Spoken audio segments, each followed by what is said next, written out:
ছাত্র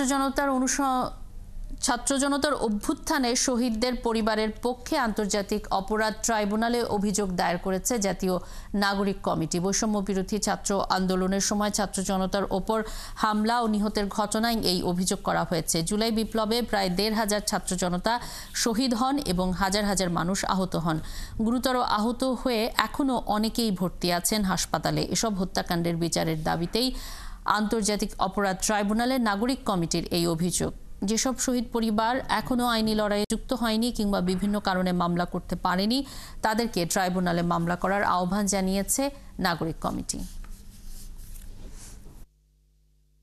আসামিদের বিরুদ্ধে আন্তর্জাতিক অপরাধ আইন 1973-এর 3-এর 2-এর এ, সি এবং এইচ, 4-এর 1 এবং 2 ধারা অনুযায়ী গণহত্যা এবং মানবতা বিরোধী অপরাধের অভিযোগ আনা হয়েছে। যেসব শহীদের পরিবার এখনো আইনি লড়াইয়ে যুক্ত হয়নি কিংবা বিভিন্ন কারণে মামলা দায়ের করতে পারেনি, তাদেরকে ট্রাইব্যুনালে মামলা দায়ের করতে আহ্বান জানায় জাতীয় নাগরিক কমিটি।